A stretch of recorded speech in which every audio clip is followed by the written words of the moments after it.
आज की बोली शुरू करेंगे। आज 31 जुलाई 2024 बाबा के आज के महावाक्य हैं।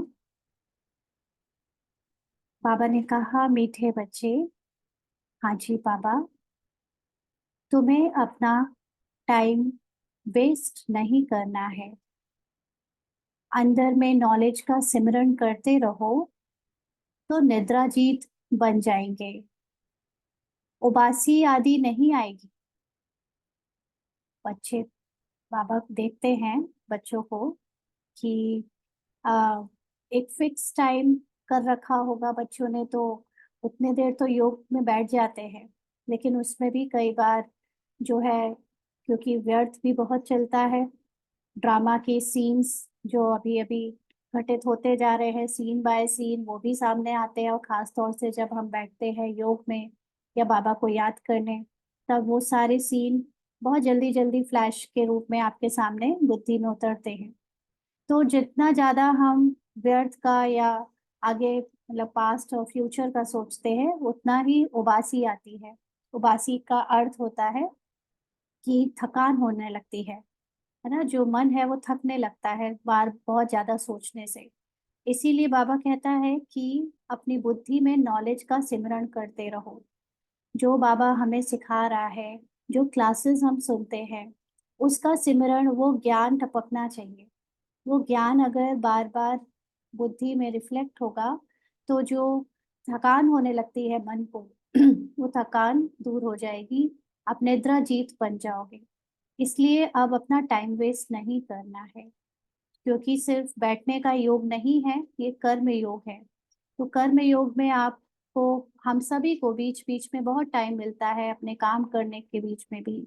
और यहाँ तक कि कभी कुछ ऐसे काम भी होते हैं जिसमें ज्यादा बुद्धि नहीं लगती, तो उसमें भी हम व्यर्थ की बातों को सोचने की जगह नॉलेज का सिमरन करें, टाइम वेस्ट ना करें। और जब सोने जाते हैं तो कई बार ऐसा होता है कि हम सोने के पहले भी बाबा को गुड नाइट तो कह देते हैं, लेकिन थोड़ा बहुत योग में बैठकर फिर सोने की कोशिश करते हैं कि नींद आ जाए ना, करवटें बदलते रहते हैं।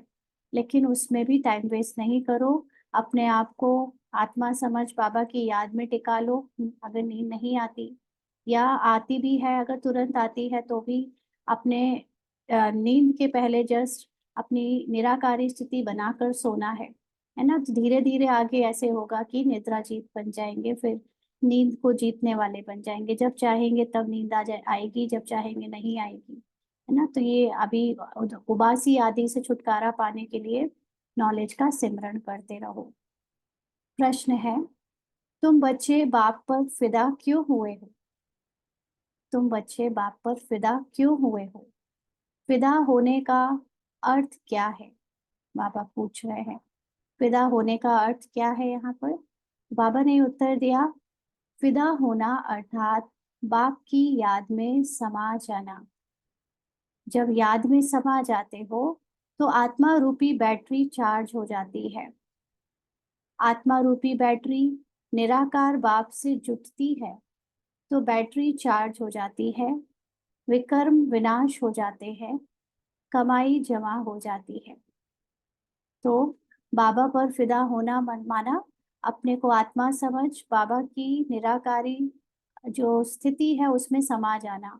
और निराकारी स्थिति में बाबा बहुत पावरफुल है, क्योंकि बाबा के अंदर कोई भी ड्रामा का, जन्मों जन्मों का कोई सीन, कोई कहानी नहीं है। तो बाबा पूरी तरह से संपूर्ण सागर है गुणों का। तो हम भी जब अपने को वैसा ही स्थिति में टिका कर याद करते हैं, तो वो जो गुण और शक्तियां हमको अभी खाली लगने लगती हैं, बैटरी डिस्चार्ज लगती है, क्योंकि हम ड्रामा में, सीन में अपने आप को देखते हैं कि बहुत सारी जगह पर हम अपने आप को लो फील करते हैं, है ना। तो वो याद से कि हम भी बाबा के जैसे हैं, हमारी स्मृति फिर से जाग जाती है, माना बैटरी चार्ज हो जाती है। तो जब स्मृति जाग जाती है तो समर्थी भी आ जाती है, जिससे बाबा कहते हैं विक्रम विनाश हो जाते हैं। विक्रम विनाश का मतलब है कि हम जितना बाबा को याद करेंगे, अपनी सोल कॉन्शियस स्टेज में रहेंगे, आत्मिक स्थिति में, उतना ही ड्रामा भूला हुआ होगा।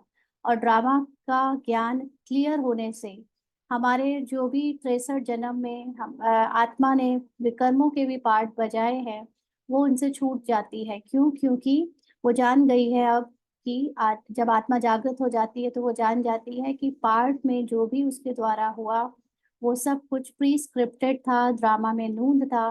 तो इसलिए जब उसका फल भी आता है, जिसको हम भोग कहते हैं, है ना, तो वो भोग, पहले कर्म भोग हमको इसलिए फील होता था, उसका दुख इसलिए फील होता था क्योंकि हम अपने कर्मों को कूटते थे।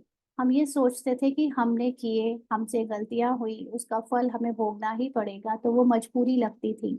लेकिन अब जब आत्मा जागृत हो चुकी है, या जो होती जा रही है, तो उसको पता है कि जो भी कर्म इसके द्वारा, मेरे द्वारा बजाए गए, पार्ट बजाए गए, वो सब पहले से फिक्स थे, उसमें मेरी कोई अपनी खुद की कहानी या खुद का कर्म नहीं है, यानी करता नहीं हूं मैं, है ना, मेरे द्वारा कराया गया, मैं तो कठपुतली थी। तो अपने आप पहले तो वो जो पश्चाताप है या कर्म कूटना, उससे बच जाते हैं। फिर दूसरा जो किए भी है पार्ट में, तो वो आपको एक ड्रामा की तरह, जैसे एक सपना देखा था उस तरह से दिखता है। और उसके जब कर्म भोग भी आते हैं तो आप क्योंकि निराकारी स्थिति में स्थित होना सीख चुके हो, सोल कॉन्शियस स्टेज बनती जा रही है, तो शरीर के ऊपर या कहानी में कुछ भी किरदार में ऊपर नीचे हो रहा है अपने ड्रामा में, तो वो आपको दुख नहीं देता। आपको ये एहसास रहता है कि ये सब कुछ सिर्फ एक सामने सीन चल रहा है, मुझे उसको साक्षी होकर देखना है। तो इसलिए कमाई जमा हो जाती है। कमाई जमा होना मतलब, हम पिछले 2-4 दिनों से कमाई का मतलब समझ रहे हैं। कमाई का मतलब होता है सोल कॉन्शियस स्टेज बढ़ते जाना। हमारी यहाँ पर हम सबका पुरुषार्थ है 100% सोल कॉन्शियस हो जाना, 100% साक्षी होकर देख पाना। तो अभी इसीलिए जितना जितना हम बाबा को याद करेंगे आत्मा की स्थिति में स्थित होकर, उतना ही सोल कॉन्शियस बनते जाएंगे। ओम शांति। रूहानी बाप बैठ रूहानी बच्चों को समझाते हैं। अब यहाँ तुम शरीर के साथ बैठे हो, जानते हो मृत्यु लोक में यह अंतिम शरीर है। फिर क्या होगा? बाबा पूछ रहे हैं, फिर क्या होगा? फिर बाप के साथ शांति धाम में इकट्ठे होंगे, है ना। आत्मा का ड्रामा से जब सारे पार्ट समाप्ति हो जाएंगे, उसके बाद जब दोबारा कल्प शुरू होगा, तो सारी आत्माएं तो नहीं फर्स्ट जन्म में जाएंगी, तो बाबा के बच्चे भी सारे नहीं जाएंगे 9 लाख में, है ना। तो जो बाकी बच्चे हैं, वो सब बाबा के साथ शांति धाम में, शांति में स्थित हो जाएंगे। यह शरीर नहीं होगा, फिर स्वर्ग में आएंगे। तो नंबरवार पुरुषार्थ अनुसार सब तो इकट्ठे नहीं आएंगे। यह राजधानी स्थापन हो रही है। जैसे बाप शांति का, सुख का सागर है, बच्चों को भी ऐसा शांति का, सुख का सागर बना रहे हैं। फिर जाकर शांति धाम में विराजमान होना है। तो बाबा हमको बना रहे हैं, माना अभी कुछ बनने को नहीं, लेकिन अपनी स्मृति जगा रहे हैं ना। बाबा हमको हमारा सत्य बता रहे हैं, याद दिला रहे हैं कि हम सत्य स्थिति में कौन है। तो जब हम अपनी स्थिति में स्थित हो जाते हैं, तो हम बाबा के समान फिर शांति धाम में जैसे विराजमान हो जाते हैं। बाबा कहते, तो बाप को, घर को और सुखधाम को याद करना है। यहाँ पर हम सभी जो पुरुषार्थ जिसको कहते हैं, उसमें ये सब, ये तीनों बातें आ जाती है। बाप माना शांति का सागर, प्रेम का सागर, वो निराकारी आत्मा। घर को यानी हमारा शांति धाम, उस साइलेंस की अवस्था को जहाँ पर हम सब आत्माएं एकदम आराम में रहती हैं, है ना, साइलेंस होकर पार्ट को भुला भुला देती हैं। यहाँ पर भी हम सब लोग, ये जो सीन चल रहा है ड्रामा में हम लोग एक्ट कर रहे हैं, वो बार बार देखने से जैसे मन भी थक जाता है, बुद्धि भी बहुत भारी हो जाती है ना। आत्मा ये सब कुछ डूब कर उसको देख कर रही है, तो उसको लगता है कि जैसे उसके ऊपर बहुत भार है। इसीलिए वो परम धाम की में रहना, परम धाम की स्थिति में रहना माना ड्रामा को भुला देना और सुखधाम को याद करना। सुखधाम सतयुग, जब हम सबका ये शरीर का पार्ट ही बहुत सतो प्रधान बजेगा, प्योर बजेगा, उसको याद करना। तो बाबा कहते हैं, यहाँ तुम जितना जितना इस अवस्था में बैठते हो, तुम्हारे जन्म जन्मांतर के पाप भस्म होते हैं। इसको कहा जाता है योगाग्नि। सन्यासी कोई सर्वशक्तिवान से योग नहीं लगाते, वह तो रहने के स्थान ब्रह्म से योग लगाते हैं। वह है तत्व योगी, ब्रह्म अथवा तत्व से योग लगाने वाले। यहाँ जीव आत्माओं का खेल होता है, वहाँ स्वीट होम में सिर्फ आत्माएं रहती हैं। तो सन्यासी वगैरह एक तो परमात्मा का परिचय ही नहीं जानते, है ना, परमात्मा का परिचय नहीं जानते, इसलिए उनसे योग लगा नहीं सकते। इसीलिए वो ब्रह्म को ही परमात्मा समझते हैं।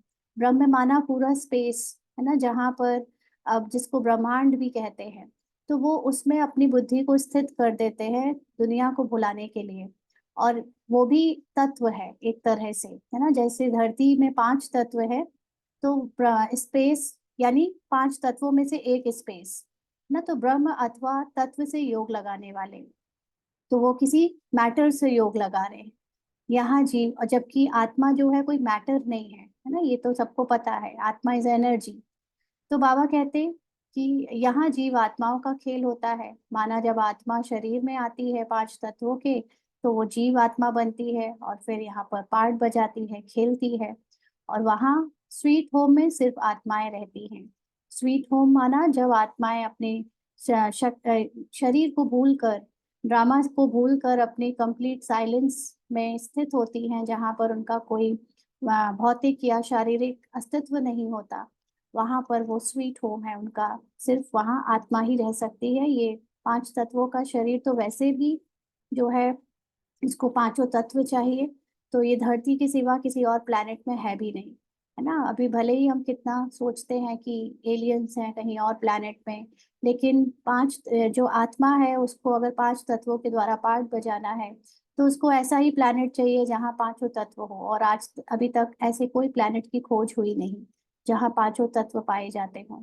एलियंस का भी देखेंगे तो एलियंस को भी साइंटिफिकली प्रूव नहीं हो पाया है कि एलियंस होते हैं। उसके बारे में मिसकंसेप्शन, मिस इन्फॉर्मेशन बहुत सारी है ना। इसलिए आ, आत्माएं जब शरीर के बिना हैं तो वो अपने स्वीट होम में है। उस स्वीट होम में जाने के लिए सारी दुनिया पुरुषार्थ करती है ना। ऐसे तो आत्मा यहाँ भी भटकती हैं, कहते हैं कि जन्म मरण के बीच में कई बार आत्माओं का पार्ट होता है भटकने का। लेकिन वो आत्माएं क्योंकि अपने पुरानी मन बुद्धि के और संस्कार के साथ शरीर छोड़ती हैं, और ड्रामा में अभी उनका पार्ट चल रहा है, चाहे भटकने का चाहे कुछ दिनों के बाद जन्म लेने का, इसलिए उनको स्वीट होम में नहीं कहेंगे।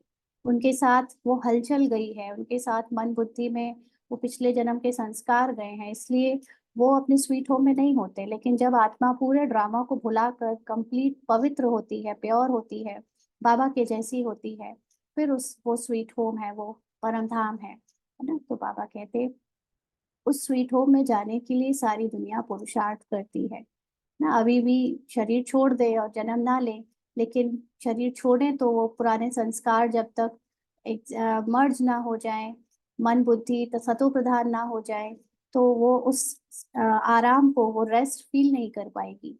क्योंकि कुछ कामनाओं के साथ शरीर छोड़ा है, तो वो कामनाएं उससे बार बार पुनर्जन्म करवाती है ना। इसलिए ये ड्रामा में फिक्स्ड है, ये भी नूंद है, इसलिए हम पूरे 84 जन्म में आत्माएं शुरू से अंत तक पार्ट बजाती ही हैं। बाबा कहते, सन्यासी भी कहते हैं हम ब्रह्म ब्रह्म में लीन हो जाएं। ऐसा नहीं कहते, हम ब्रह्म में जाकर निवास करें ना। सन्यासियों को लगता है कि आत्मा का अस्तित्व समाप्त हो जाता है जब आत्मा शरीर छोड़ के जाती है। हम ऐसा कुछ तपस्या करें, समाधि आदि ले ले, तो हम ब्रह्म में लीन हो जाएंगे, माना अस्तित्व ही समाप्त हो जाएगा, फिर जन्म ही नहीं लेना पड़ेगा। लेकिन ऐसा तो होता नहीं। ऐसा तो शास्त्रों में भी लिखा है कि आत्मा तो अजर अमर अविनाशी है, तो वो लीन तो हो नहीं सकती। है ना। वो ये नहीं समझते कि वो कहीं ब्रह्म में रहती है जाकर, माना कुछ दिन स्टे करती है। यह तो तुम बच्चे अब समझ गए हो। भक्ति मार्ग में कितनी खिटखिट सुनते रहते हैं ना। खिटखिट का मतलब एक दूसरे से नॉलेज के ऊपर बहस, शास्त्र आदि के ऊपर बहस करते हैं। यहाँ तो बाप आकर सिर्फ 2 अक्षर ही समझाते हैं, जैसे मंत्र जपते हैं ना। कोई गुरु को याद करते हैं, कोई किसी को याद करते हैं, स्टूडेंट टीचर को याद करते हैं।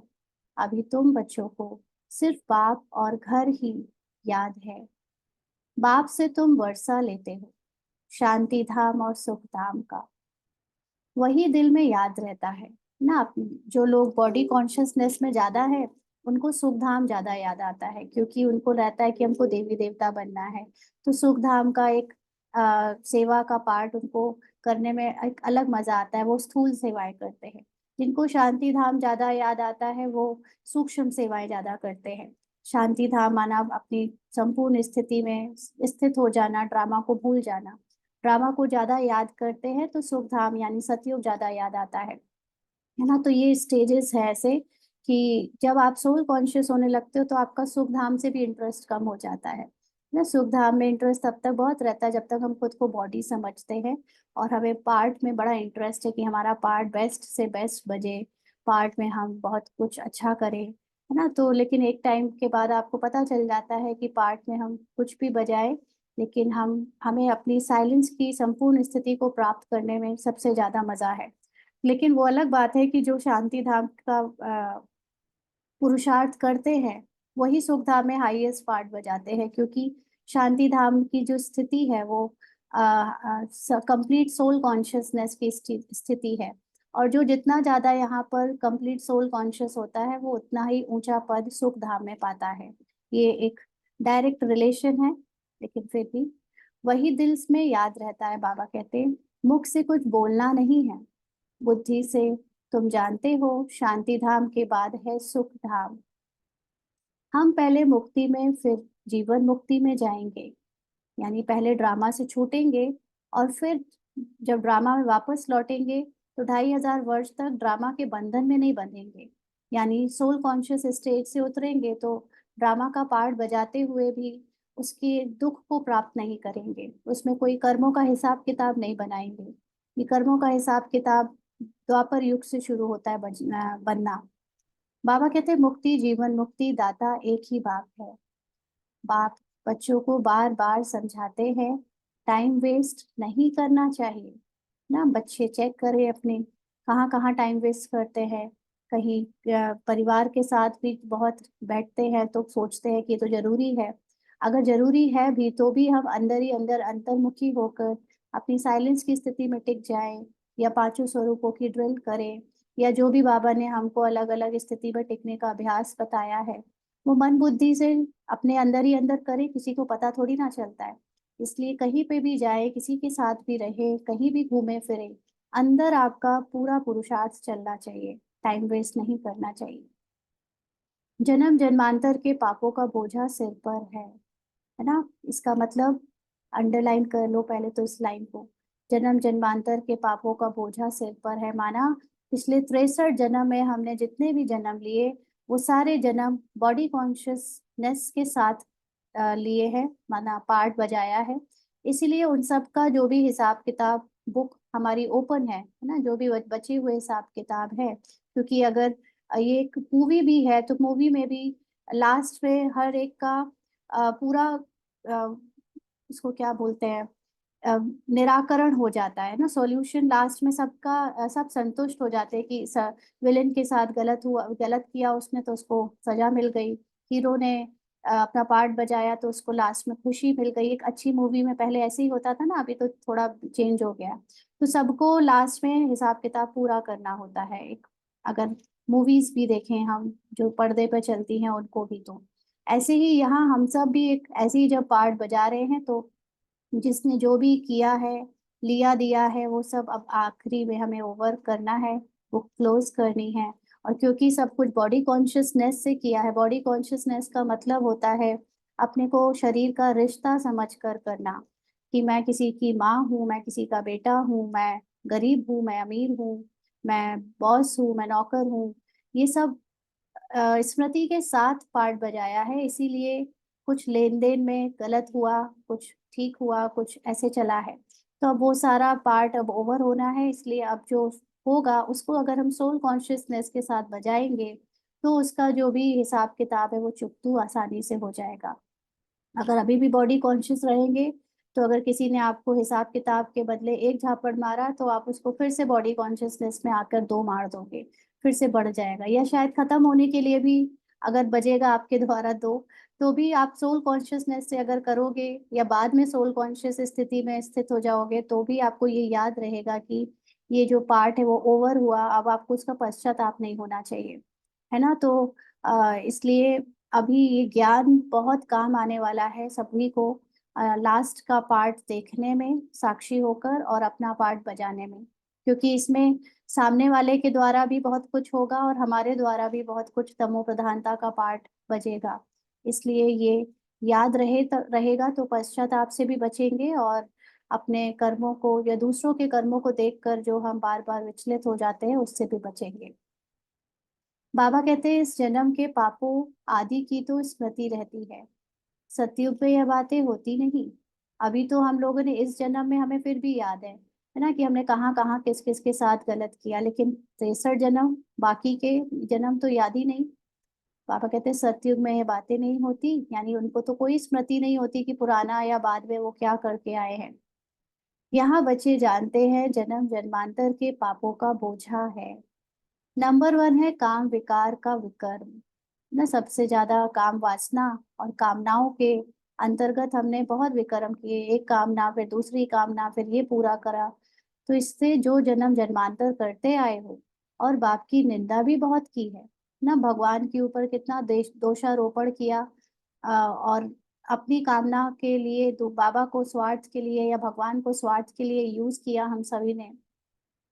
बाबा कहते बाप जो सर्व को सदगति देते, उनकी कितनी निंदा की है, यह सब ध्यान में रखना है। अब जितना हो सके बाप को याद करने का पुरुषार्थ करना है। वास्तव में वाह सदगुरु कहा जाता है, गुरु भी नहीं। वाह गुरु का कोई अर्थ नहीं। वाह गुरु का वाहे गुरु कहते हैं ना हम लोग उसमें, तो सिख धर्म में बाबा कहते हैं उसका कोई अर्थ नहीं। वाह सतगुरु, मुक्ति जीवन मुक्ति वही देते हैं ना। वह गुरु तो अनेक है, यानी शरीर वाले गुरु तो अनेक है, यह है एक सतगुरु। तुम लोगों ने गुरु तो बहुत किए हैं, हर जन्म में 2-4 गुरु करते हैं, गुरु करके फिर और स्थान पर जाते हैं।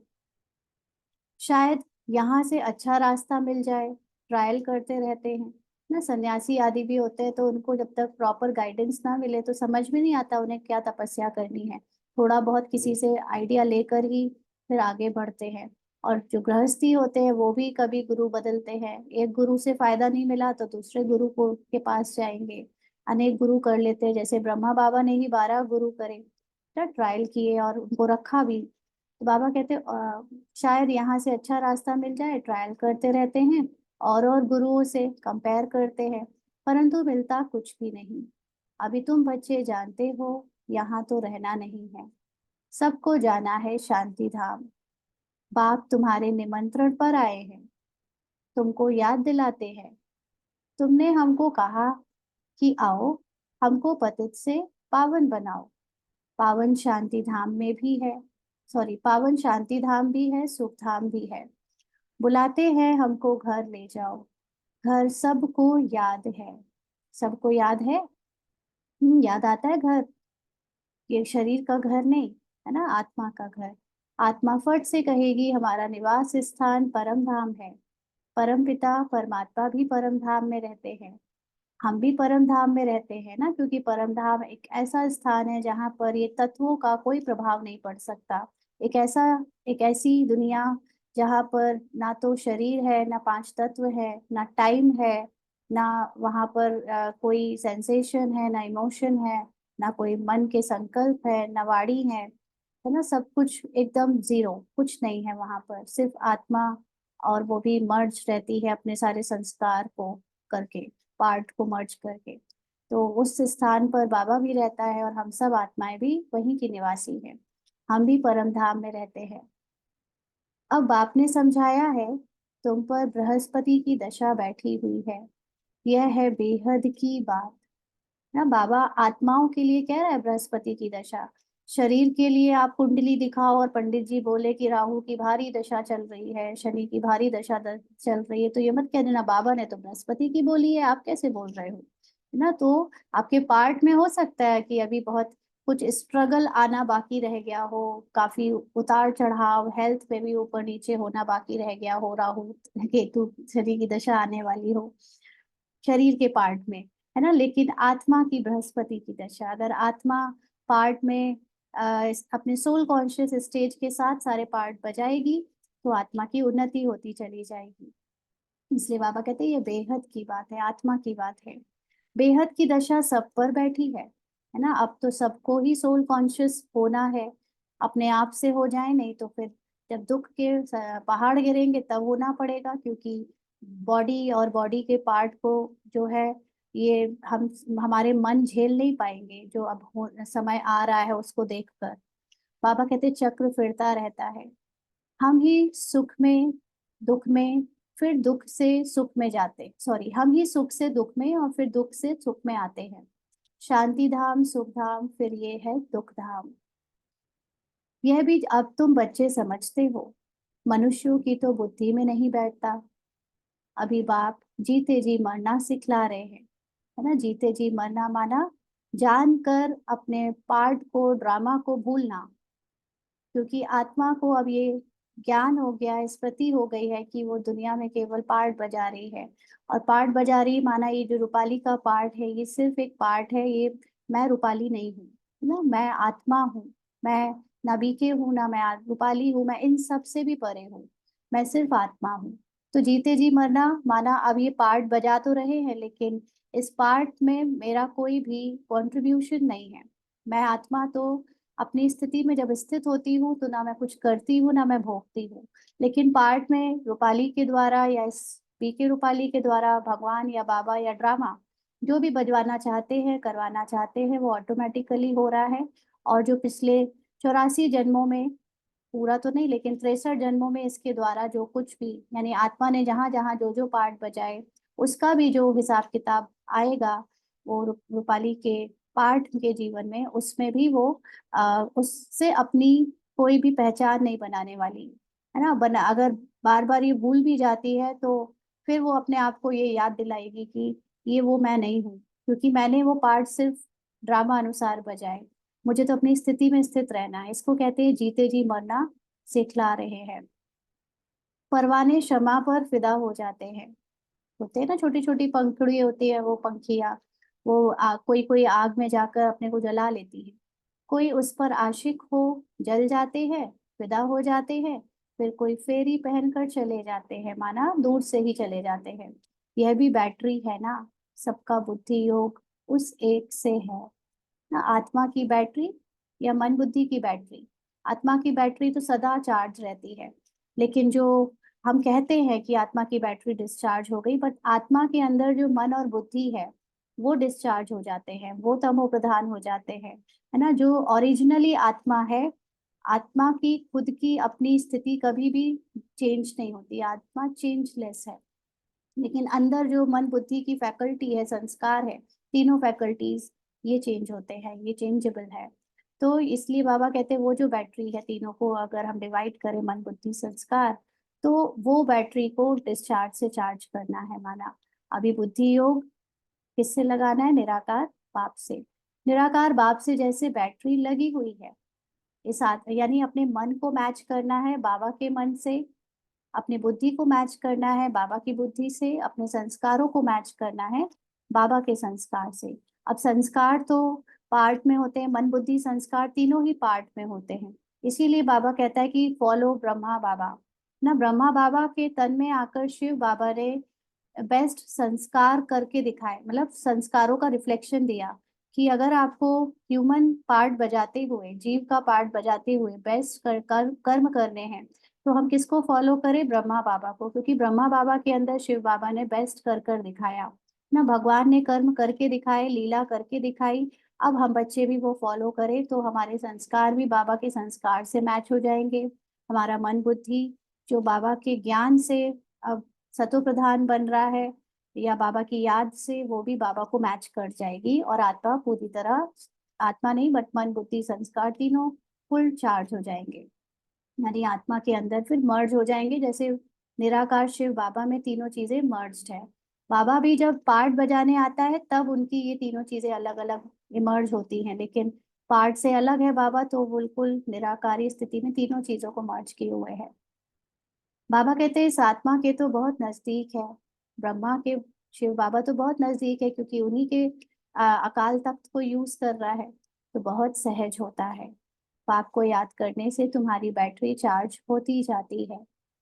तुम बच्चों को थोड़ी मुश्किलात होती है, इनको सहज है, क्योंकि दोनों आत्मा इकट्ठी है तो वाइब्रेशंस बहुत फास्ट एक्सचेंज होते हैं, जबकि हमें बुद्धि से बाबा के पास पहुंचना होता है। और पहले तो परम धाम को बहुत दूर बना दिया था, तो बहुत दूर जाने में तो बहुत टाइम लग जाता था, कभी कभी जाते थे, कभी कभी नहीं जा पाते थे, है ना। अभी तो पता चल चुका है कि जब मैं आत्मा अपनी कंप्लीट साइलेंस की स्थिति में स्थित हूँ और बाबा को कंप्लीट स्वरूप में देख रही हूँ, निराकारी स्थिति में, तो परम धाम मेरे सामने है। क्योंकि सब बुद्धि से कैलकुलेट करना है ना, बुद्धि को सामने, बुद्धि से सब कुछ सामने इमर्ज करना है, तो वो तो फिर आप बस अपनी बुद्धि से जैसे बाकी की चीजें इमेजिन करते हो वैसे उसको भी इमेजिन कर सकते हो, बहुत दूर दूर दूर जाने की जरूरत नहीं है।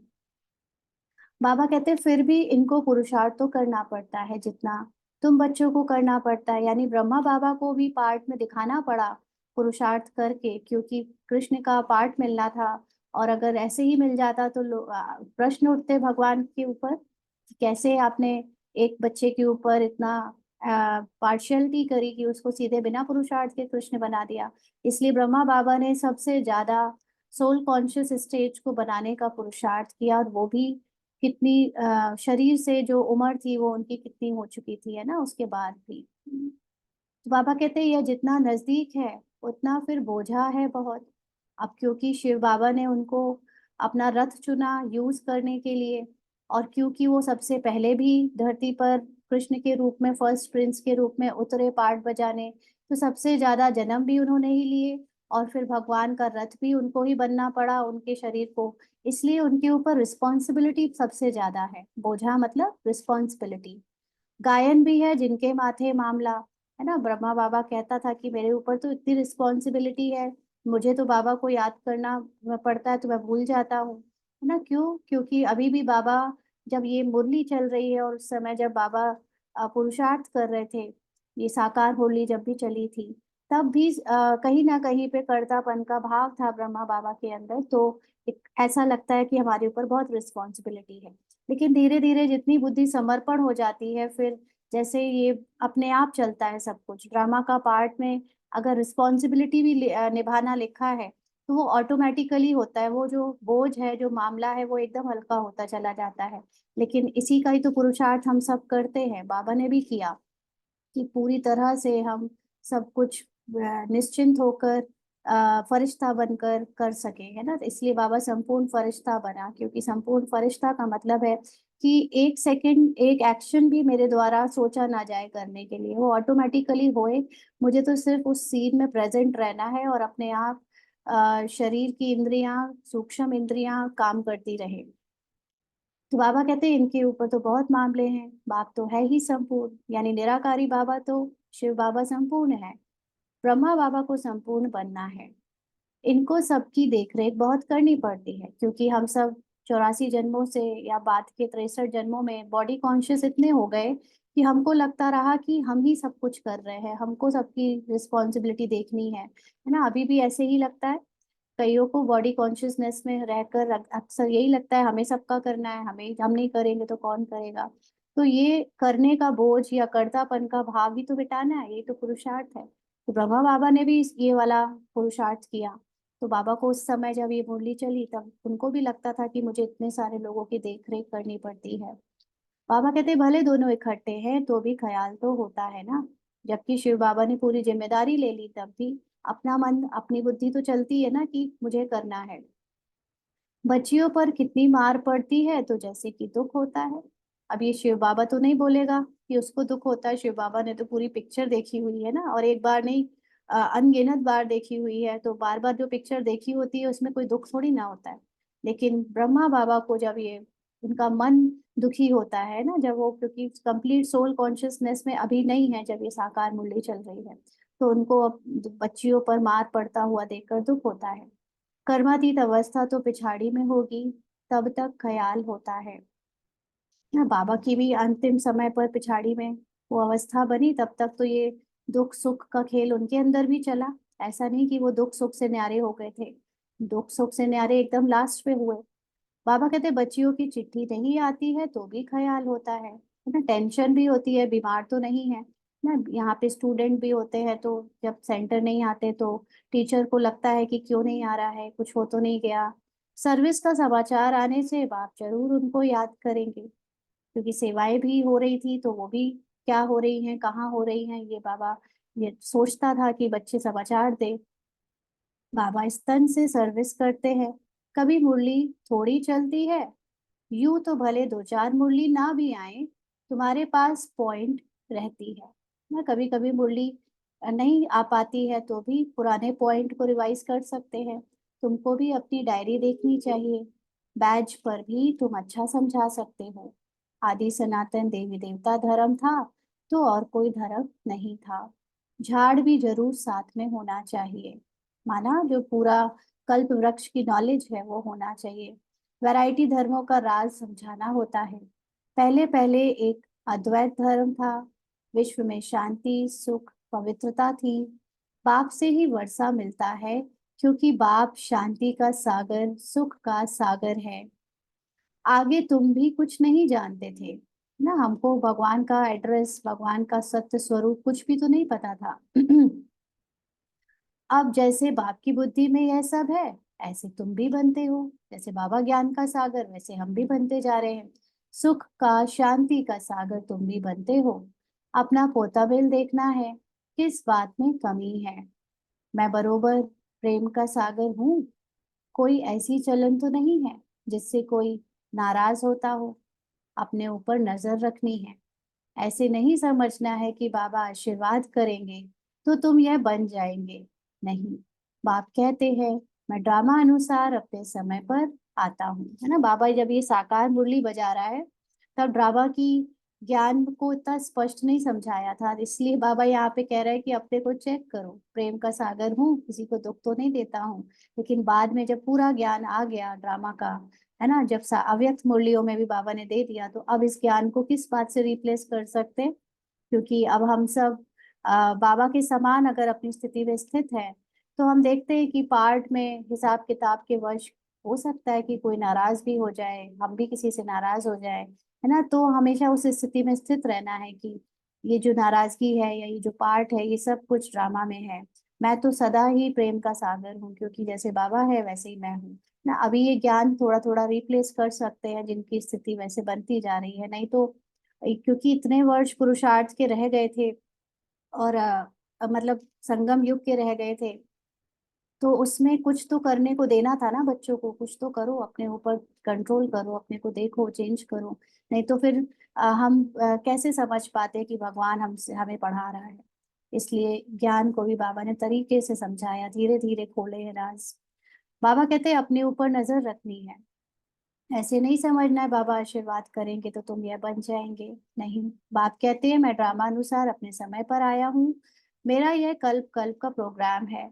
यह ज्ञान दूसरा कोई दे ना सके। सत बाप सत टीचर सत गुरु एक ही है। यह भी पक्का निश्चय है तो तुम्हारी विजय है। इतने अनेक धर्म जो हैं उन सब का विनाश होना ही है ना। क्योंकि आ, जब सोल कॉन्शियस स्टेज आ जाएगी सबकी, तो फिर शरीर के धर्मों का कोई अस्तित्व ही नहीं रह जाएगा। और ये भी पक्का है कि अब ड्रामा खत्म हो रहा है, इसलिए सबको सोल कॉन्शियस स्टेज में टिकना है। जो अपनी पुरुषार्थ से टिकेंगे उनकी विजय हो जाएगी। जो बाद में मार खा के टिकेंगे, उनको तो फिर देवता घराने में आना नहीं है, या आना भी है तो पीछे आना है, बाद में आना है। जब सतयुगी सूर्यवंशी घराना था तो और कोई घराना नहीं था। फिर भी ऐसे ही होगा। सारा दिन ऐसे ऐसे अपने से बातें करते रहो। ज्ञान की पॉइंट्स अंदर टपकनी चाहिए। खुशी रहनी चाहिए। बाप में नॉलेज है, वह तुमको अब मिल रही है। उसको धारण करना है। इसमें टाइम वेस्ट नहीं करना चाहिए। रात को भी टाइम मिलता है। देखते हैं आत्मा ऑर्गन से काम करते करते थक गई है तो फिर सो जाती है। बाप तुम्हारी भक्ति मार्ग की सब थकान दूर कर अथक बना देते हैं। अंडरलाइन। भक्ति मार्ग में थकान क्यों होती थी? क्योंकि भक्ति मार्ग में हम सोचते थे हम कर रहे हैं, कर्ता बन के करते थे, अज्ञानी थे, सोल कॉन्शियस की जगह बॉडी कॉन्शियस थे ना। रिश्तों में, ड्रामा के देह के बंधनों में फंसे थे। अब बाबा हमको सोल कॉन्शियस से, सॉरी, बॉडी कॉन्शियस से सोल कॉन्शियस बना रहा है। और आत्मा कभी थकती नहीं, है ना। जितना जितना हम इस अवस्था में समय बिताएंगे उतना पता चलेगा कि शरीर थकता है तो शरीर को आराम दे सकते हैं 5 मिनट में भी। आत्मा तो कभी थकती नहीं, आत्मा जैसे अपने को शरीर से न्यारा कर लेती है सोते समय। बाबा कहते हैं जैसे रात को आत्मा थक जाती है तो शरीर से अलग हो जाती है, जिसको नींद कहा जाता है। सोता कौन है? बाबा पूछ रहे हैं। आत्मा के साथ कर्मेंद्रियां भी सो जाती है। अब देखो यहाँ इस ज्ञान में भी बहुत सारी बातें हैं जिसकी गहराई में हम जा सकते हैं। कौन सी कर्मेंद्रियां सोती हैं? फिजिकल कर्मेंद्रियां तो काम करती रहती है ना। हमारे कोई भी फिजिकल पे जो अंदर के ऑर्गन्स हैं, क्या आपका हार्ट चलना बंद हो जाता है? नहीं। आपका लीवर, आपका पेनक्रियाज, आपका जो भी अंदर का काम है वो तो चलता ही रहता है। तो शरीर में कौन सी कर्मेंद्रियां जो सो जाती है? कान सो जाते हैं। जो एक्टिव कर्मेंद्रियां, 5 कर्मेंद्रियां हैं वो सो जाती है ना। और फिर मन बुद्धि भी आपका, अगर सपने आ रहे हैं तो उसमें तो मन बुद्धि भी चल रहा है। मन के भी अलग अलग चीजें आ रही है। सोते सोते भी कई लोग को अपनी इच्छाएं याद रहती है कि मुझे अभी ये चाहिए, वो चाहिए, ये करना है। और बुद्धि के द्वारा सपने भी देखे जा रहे होते हैं। संस्कार भी कुछ कुछ संस्कार जरूर मर्ज हो जाते हैं। ये सब ज्ञान की बातें बाद में बाबा ने और रहस्य खोले, लेकिन यहाँ पर तो यही समझा है कि आत्मा के साथ कर्मेंद्रियां भी सो जाती हैं। तो रात को सोते समय भी बाप को याद कर ऐसे ऐसे ख्यालात करते सो जाना चाहिए। हो सकता है पिछाड़ी में रात दिन तुम नींद को जीतने वाले बन जाओ। कौन जीतेगा नींद को? जब हम मन से, बुद्धि से डिटैच होकर सोल कॉन्शियस स्टेज में टिक जाएंगे तो शरीर भी जैसे एक से 5 मिनट में चार्ज हो जाएगा, है ना। बाबा ने अव्यक्त मुरलियों में सुनाया हुआ है कि लास्ट में तुम सब जो लोग सेवा कर रहे हैं उनको 1 1 मिनट मिलेगा बस रेस्ट का, और इतनी सेवा होगी। तो वो कैसे हम चार्ज हो पाएंगे? आत्मा कैसे अपने फिर से स्थिति में टिक पाएगी? जितना वो सोल कॉन्शियस होगी तो बॉडी से डिटैच होकर अपने को चार्ज कर लेगी। बाबा कहते हैं फिर याद में ही रहेंगे। लास्ट में नींद का ज्यादा खेल नहीं रहेगा, क्योंकि देवता भी बहुत कम सोते हैं। आपको आपने पढ़ा सुना होगा दादी गुलजार के सतयुगी संदेश में कि वहां पर देवता 2 घंटे 3 घंटे बस, वो भी ऐसे नहीं सोते कि हमारी तरह खुर्राटे मार के सोएंगे और घोड़े बेच के सोएंगे। देवी देवता भी बस ऐसे विश्राम जैसा करते हैं, लेट जाते हैं बस। और कुछ भूल ऐसे नहीं कि खो गए कहीं चले गए, क्योंकि कुछ करने कोई नहीं है वहां, थकते ही नहीं है। तो इसलिए वहां नींद जैसी चीज नहीं है। नींद सब कलयुग में है ना। बाबा कहते हैं फिर याद में ही रहेंगे, बहुत खुशी रहेगी। 84 के चक्रों को फिराते रहेंगे। उबासी और पिन की यानी झुटका आदि नहीं आएगी। हे नींद को जीतने वाले बच्चों, कमाई में कभी भी नींद नहीं करना है ना। जब भी कमाई का मतलब सोल कॉन्शियस स्टेज बनाने हैं तो वहां पे ये नहीं कि बस सो जाओ और बॉडी को आ, ये समझो कि बॉडी थक गई, है ना। कई बार जैसे लौकिक में हम सुनते हैं कि कोई दवाई खाई, अब मुझे बहुत नशा आ रहा है, उसका होता है बॉडी में, उसका असर आता है। लेकिन जितना जितना आप सोल कॉन्शियस होते जाओगे तो बॉडी में फिर 5 तत्वों का असर पड़ना बंद हो जाएगा, है ना। तो इसलिए वो कमाई का समय बर्बाद नहीं करना। जब ज्ञान में मस्त हो जाएंगे तब तुम्हारी अवस्था वह रहेगी। यहाँ तुम थोड़ा टाइम बैठते हो तो कभी उबासी या झुटका नहीं आना चाहिए। और तरफ अटेंशन जाने से फिर उबासी आएगी ना। दुनिया की बातें याद आती है तो फिर वो इंटरेस्ट जो है वो या मन थक जाता है सोच सोच के, और फिर उबासी आती है। तुम बच्चों को यह भी ध्यान में रखना है कि हमको औरों को भी आप समान बनाना है। अभी 1 मिनट के लिए सभी अशरीरी हो जाएं। बाबा को अपने सामने देखकर उनके अनादि स्वरूप में मर्ज हो जाएं।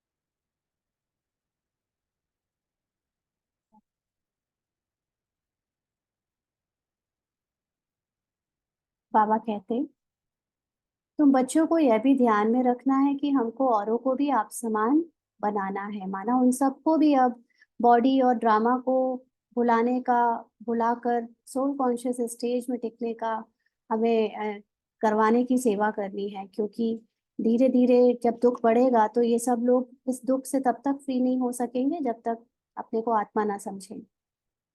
प्रजा तो चाहिए ना, और इसका फिर फायदा आपको मिलेगा क्योंकि आप जितनों को जगाओगे, जितनों को ये दुनिया के बाबा का ज्ञान दोगे, वो आपकी प्रजा में आ जाएंगे। नहीं तो राजा कैसे बनेंगे, है ना। ये भी एक कैलकुलेशन बाबा ने बताई हुई है। धन दिए धन ना खुटे, कौन सा धन, ज्ञान का। दूसरे को समझाएंगे, दान देते रहेंगे तो कभी खुटेगा नहीं, नहीं तो जमा नहीं होगा। अगर सिर्फ ज्ञान अपने तक रखो, दूसरों को नहीं सुनाओ, तो आपको खुद भी समझ नहीं आएगा अच्छे से, और इंक्रीज भी नहीं होगा, है ना। इसलिए जब आप सेवाएं शुरू करते हो ज्ञान सुनाने की, तो ऑटोमेटिकली आपके अंदर से ऐसे ऐसे पॉइंट निकल कर आते हैं जिससे आपका भी बढ़ता है ज्ञान, और दूसरों को भी मिलता है। मनुष्य तो बहुत मनहूस भी होते हैं ना, कोई सेवा नहीं करते, धन पर बहुत लड़ाई झगड़े हो पड़ते हैं। यहाँ बाप कहते हैं, तुमको हम यह अविनाशी धन देता हूँ, तो तुम फिर औरों को देते रहो। इसमें मनहूस नहीं बनना। दान नहीं देते हैं तो गोया है ही नहीं, माना आपके पास ज्ञान है नहीं, इसलिए आप दे सुना नहीं पा रहे हो किसी को। यह कमाई ऐसी है, इसमें लड़ाई आदि की बात नहीं, इसको कहा जाता है गुप्त। तुम हो इनकॉग्निटो वॉरियर्स, माना अननोन वॉरियर्स, जिसको कोई जानता नहीं। 5 विकारों के साथ तुम लड़ते हो, तुमको अननोन वॉरियर्स कहा जाता है। प्यादों का लश्कर बहुत होता है, माना प्रजा, जैसे एक सेना होती है, उसपे जो पैर से चलने वाले प्यादे हैं वो बहुत ज्यादा होते हैं। बाबा कहते हैं यहाँ भी ऐसे हैं, प्रजा बहुत है। बाकी कैप्टन, मेजर आदि सब हैं। तुम सेना हो, उसमें भी नंबरवार है। बाबा समझेंगे, यह कमांडर है, यह मेजर मेजर है। महारथी, घोड़े सवार है ना। यह तो बाप जानते हैं, 3 प्रकार के समझाने वाले हैं, है ना। यहाँ पर ज्ञान भी समझाने में 3 प्रकार के हैं। एक बिल्कुल बेसिक रटा रटाया, एक थोड़ा सा मनन चिंतन बट देह भान के साथ, और एक कंप्लीट सोल कॉन्शियस स्टेज। तो बाबा आज 3 प्रकार के समझाने वाले कह रहे हैं। तुम व्यापार करते हो अविनाशी ज्ञान रत्नों का, जैसे वह भी व्यापार सिखलाते हैं। गुरु चला जाता है तो उसके पिछाड़ी चेले चलाते हैं ना। वह है स्थूल, और यह फिर है सूक्ष्म। अनेक प्रकार के धर्म हैं। वहां पर स्थूल जो गुरु और शिष्य की बात है, यहाँ पर सूक्ष्म बातें हैं। बाबा कहते हैं हर एक की अपनी अपनी मत है, जो भी समझाएगा वो भी अपने अपने मत से समझाएगा, अलग अलग तरीके से समझाएगा। तुम भी जाकर उन्हों का सुन सकते हो। कौन से, दूसरे धर्म वाले या दूसरे सत्संग वालों का। वह लोग क्या सिखलाते हैं, क्या क्या सुनाते हैं। बाप तो तुम्हें 84 के चक्र की कहानी समझाते हैं। तुम बच्चों को ही बाप आकर वर्षा देते हैं। यह ड्रामा में नूंद है। अभी कलयुग अंत तक यह आत्माएं आती रहती हैं, वृद्धि को पाती रहती हैं। जब तक बाप यहाँ है, संख्या बढ़ती ही जाती है। फिर इतने सब रहेंगे कहाँ, खाएंगे कहाँ, ना। अभी पॉपुलेशन कितना ब्लास्ट हो रही है, और भी जब तक संगम युग बचा है तब तक और आते रहेंगे। सब हिसाब रखना पड़ता है ना। वहां तो इतने मनुष्य होते नहीं, खाने वाले ही थोड़े हैं। सबकी अपनी खेती रहती है, अनाज रख कर क्या करेंगे। कहाँ, सतयुग में। वहां बरसात आदि के लिए यज्ञ आदि नहीं करने पड़ते जैसे यहाँ करते हैं। अभी बाप ने यज्ञ रचा है, सारी पुरानी सृष्टि यज्ञ में स्वाहा होनी है। यह है बेहद का यज्ञ। वह लोग हद के यज्ञ रचते हैं बरसात के लिए। बरसात पड़ी तो खुशी हो गई, यज्ञ की सफलता हुई। नहीं होने से अनाज नहीं होगा, अकाल पड़ जाता है। भले यज्ञ आदि रचते हैं परंतु बारिश को नहीं पड़ना है, तो क्या कर सकते हैं। आजकल मेरा चिंतन इसी पे चल रहा है। हम लोग इतने साइंटिफिक रीजंस बनाते हैं, ओजोन लेयर डिप्लीट हो रही है, ग्रीन हाउस इफेक्ट, और पता नहीं क्या क्या हो रहा है ना। और आपका टेम्परेचर बढ़ रहा है, या जो उसका भी जो कारण कहते हैं कि बारिश नहीं होती या जो भी। लेकिन जहाँ पे बारिश होनी होती है वहां तो पेड़ पौधे नहीं भी हैं तो भी बारिश हो रही है, बंजर भूमि में भी बारिश हो जा रही है ना, रेगिस्तान में भी बारिश हो रही है। माना असल में जो ये साइंटिफिक भी रीजंस हम देते आए हैं, वो सब भी इस ड्रामा में नूंद जरूर है। होते रहे, बोलते रहे, बताते रहे, लेकिन फैक्ट तो ये है कि जो होना है सो होता है, जो नहीं होना है वो नहीं होता है ना। अभी भी हम लोग अगर देखें तो बहुत सारे सोशल ऑर्गेनाइजेशन है, प्लास्टिक मत यूज करो, ये मत करो, वो मत करो, सब कुछ ड्रामा अनुसार हो रहा है, होता रहेगा, प्लास्टिक भी यूज। लेकिन जब तबाही आनी है तो आ ही जाएगी, आप कितना भी रोक लो। कुछ भी हम ऊपरी रूप से अब फिजिकल वर्ल्ड को चेंज करने की कोशिश करें, सुधारने की कोशिश करें, कोई ना तो सुधार सकता है और ना इसके लिए कोई जिम्मेदार है। क्योंकि ये फिजिकल वर्ल्ड जो है वो भी एक सिर्फ ड्रामा में एक पीछे बैकग्राउंड स्टेज है ना। इसको गंदा होना, खराब होना, सही होना, ये ड्रामा के डायरेक्टर ने पहले से फिक्स कर रखा है। तो हमारा ध्यान, जो बाबा के बच्चे भी कई बार ना फिजिकल चीजों को सुधारने में बहुत टाइम वेस्ट करते हैं, सोशल ऑर्गेनाइजेशन में जैसे होता है। अभी आप लोग सब रूहानी आत्माएं, मतलब आत्मिक स्थिति में स्थित होने का अभ्यास करो। बाकी बाहर से पेड़ लगा दे, ये कर दे, वो कर दे, ठीक है करो। हमारे सेंटर से भी दीदियां करती हैं, क्योंकि एक बाहर वालों को संदेश देना है कि हम भी ये सारी चीजें करते हैं। लेकिन मुख्य बात है कि अब सिर्फ सोल कॉन्शियस स्टेज में स्थित हो जाओ। अब जो भी होना है उसमें ना पेड़ लगाने से रुकेगा, ना पेड़ काटने से होगा।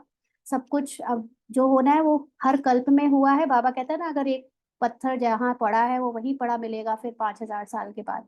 तो जब कुछ करने को और सही करने को है ही नहीं, बिगाड़ने को कुछ है ही नहीं, पहले से फिक्स है कि बैकग्राउंड स्टेज में ये पहाड़ यहाँ पे स्थित है तो है। अब नहीं होगा तो नहीं होगा, इसमें इतना सोचना, इतना समय नहीं बर्बाद करना है। अभी तो सिर्फ और सिर्फ ड्रामा को अपने से अलग समझो और अपने को सोल कॉन्शियस स्टेज में टिकाओ। ये सबसे जरूरी सेवा है। तो बाबा कहते हैं मूसलधार बरसात, अर्थक्वेक सब होना है। ड्रामा के चक्रों को तुम बच्चों ने समझा है, यह चक्र भी बहुत बड़ा होना चाहिए। एडवर्टाइज बड़े बड़े स्थानों में लगी हुई होगी तो बड़े बड़े लोग पढ़ेंगे, समझ जाएंगे कि अब बरोबर पुरुषोत्तम संगम युग है। कलयुग में बहुत मनुष्य है, सतयुग में थोड़े मनुष्य होते हैं, तो बाकी सब इतने जरूर खत्म हो जाएंगे। शिव जयंती माना ही स्वर्ग जयंती, लक्ष्मी नारायण जयंती, बात तो बड़ी सहज है। शिव जयंती मनाई जाती है, वह है बेहद का बाप, उसने ही स्वर्ग की स्थापना की थी। कल की बात है, तुम स्वर्गवासी थे, यह तो बहुत सहज बात है। बच्चों को अच्छी रीति समझकर और समझाना है, खुशी में भी रहना है। अभी हम सदैव के लिए बीमारियों से छूटकर 100% हेल्दी वेल्दी बनते हैं। बाकी थोड़ा समय है, भले कितने भी दुख मौत आदि होंगे, तुम उस समय बहुत खुशी में होंगे। तुम कौन होंगे खुशी में? जो सोल कॉन्शियस स्टेज में होंगे। अगर बॉडी कॉन्शियस का थोड़ा भी भान रहा, मैं, मेरा, मेरे रिश्तेदार, ये सब ड्रामा का जो सीन, अगर हम उसी में डूबे रहे तो जो दूसरों को दुख हो रहा है वो हमको भी होगा। इसीलिए बहुत जल्दी जल्दी उपराम होते जाओ। बाबा कहते तुम जानते हो मौत तो होना ही है, कल्प कल्प का यह खेल है, फिक्रात कोई नहीं होती। जो पक्के हैं वह कभी हाय हाय नहीं करेंगे ना, कोई फिक्र नहीं होगी उन्हें। मनुष्य कोई का ऑपरेशन आदि देखते हैं तो चक्कर आ जाता है, अभी तो कितना बड़ा मौत होगा। तुम बच्चे समझते हो यह सब तो होना ही है। गायन भी है, मिरुआ मौत मलुका शिकार, है ना। मौत होगा सबका, लेकिन शिकार ले जाएगा कौन? जैसे हम सब बच्चे हैं ना, तो जो सोल कॉन्शियस स्टेज में टिके होंगे वो सारा भाग्य उनका बन जाएगा। इस पुरानी दुनिया में तो बहुत दुख उठाया है, अब नई दुनिया में जाना है। अच्छा, मीठे मीठे सिक्की लदे बच्चों प्रति माता पिता बाप दादा का याद प्यार और गुड मॉर्निंग। रूहानी बाप की रूहानी बच्चों को नमस्ते। हम रूहानी बच्चों की रूहानी बाप दादा को याद प्यार, गुड मॉर्निंग और नमस्ते बाबा, शुक्रिया, थैंक यू बाबा। धारणा के लिए मुख्य सार। पहला पॉइंट, बाप से अविनाशी ज्ञान धन लेकर दूसरों को दान करना है। ज्ञान दान करने में मनहूस नहीं बनना है। ज्ञान की पॉइंट्स अंदर टपकती रहे। राजा बनने के लिए प्रजा जरूर बनानी है ना। कुछ ना किसी आत्माओं को ज्ञान देते रहो, उन्हें भी बताते रहो आत्मा के बारे में, बाबा के बारे में। अपना पोता मेल देखना है। पहला देखना है कि मैं बाप समान प्रेम का सागर बना हूँ। दूसरा देखना है कभी किसी को नाराज तो नहीं करता हूँ। तीसरा अपनी चलन पर पूरी नजर है इसे चेक करना है। फिर वरदान है आज का, ज्ञान के साथ गुणों को इमर्ज कर सर्वगुण संपन्न बनने वाले गुणमूर्त भव।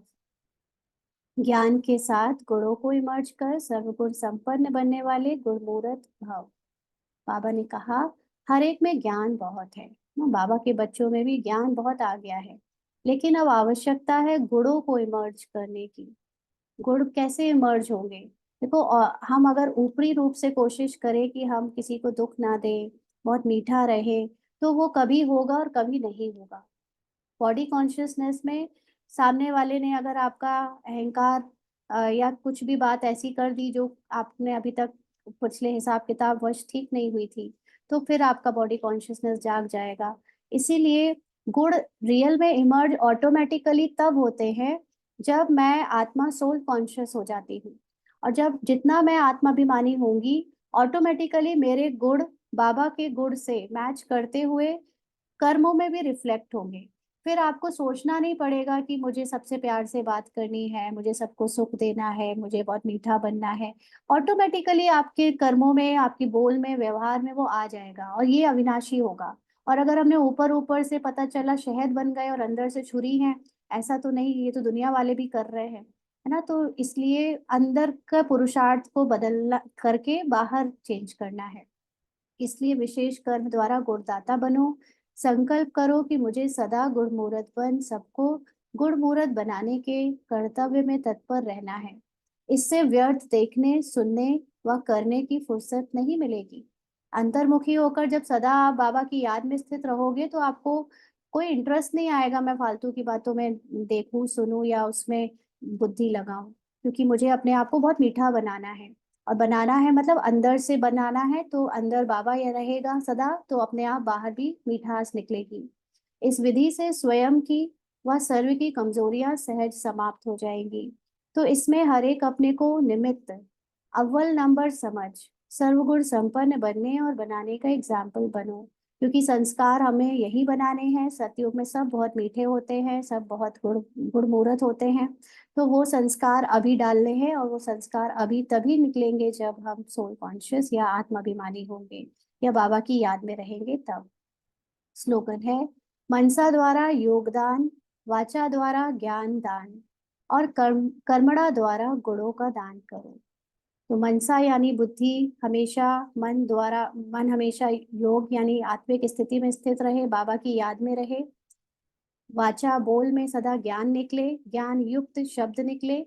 और कर्मों में सदा आपके द्वारा गुणों का दान हो। गुण क्या है? प्रेम, सुख, शांति ना। ये दूसरों को अनुभव हो कि कितने शांति से काम करते हैं, ये कितना प्रेम से सहयोग देते हैं। इस तरह से हमारे सारे अंदर गुण दूसरों को दिखे। अच्छा, आज के अव्यक्त इशारे हैं। आज 31 तारीख, लास्ट दिन है। हर आत्मा के प्रति रहम की भावना, सदा सहयोग की भावना, हिम्मत बढ़ाने की भावना हो। हर परिस्थिति में, हर कार्य में, हर सहयोगी संगठन में निस्वार्थपन हो। तब कहेंगे परोपकार की भावना। जैसे ब्रह्मा बाप ने स्व के प्रति कुछ भी स्वीकार नहीं किया, न महिमा स्वीकार की, न वस्तु स्वीकार की, न रहने का स्थान स्वीकार किया। स्थूल और सूक्ष्म सदा पहले बच्चे, इसको कहते हैं पर उपकारी। यही संपन्नता के संपूर्णता की निशानी है। इसमें फॉलो फादर कर समान बनो। तो कोई भी स्वीकार कौन नहीं करेगा? जो अपने को इस दुनिया का समझेगा ही नहीं, है ना। जिसको ये सदा याद रहेगा कि मैं इस दुनिया का हूँ ही नहीं, ये ड्रामा में मेरा कुछ अपना अस्तित्व है ही नहीं, वो कभी भी अपनी कोई दूसरों के द्वारा दी हुई चीजों को स्वीकार नहीं कर सकता। हम भी अगर आज गुणवान बने हैं और कोई हमारी तारीफ कर रहा है उसकी वजह से या विशेषताओं की, तो सदा उसको ये याद रहेगा कि ये तो ड्रामा में बाबा ने दी है। मैं क्या लेकर आया था यहाँ करने? मैं तो अपनी स्थिति में स्थित होकर, बाबा ने सतयुग में जरूर भेजा था, उसके बाद अभी तो मेरा कुछ अपना है ही नहीं। क्योंकि हम अपने पुराने को भी जानते हैं, हम पुराने कैसे थे और अब हम नए कैसे होते जा रहे हैं। तो वो डिफरेंस का क्रेडिट हमें खुद नहीं ले लेना है। कई आत्माएं ऐसे कहती है कि हम पहले भी अच्छे थे बहुत, पहले भी हमारी बहुत लोग तारीफ करते थे। लेकिन आप चाहे ज्ञान में थे चाहे नहीं थे, लेकिन पहले भी जो विशेषता मिली वो भी ड्रामा अनुसार मिली, उसमें भी आपने कोई अलग से एफर्ट नहीं मारे, है ना, कि मुझे ये विशेषता मिले। वो तो ऑटोमेटिकली आपको संस्कारों में मिले।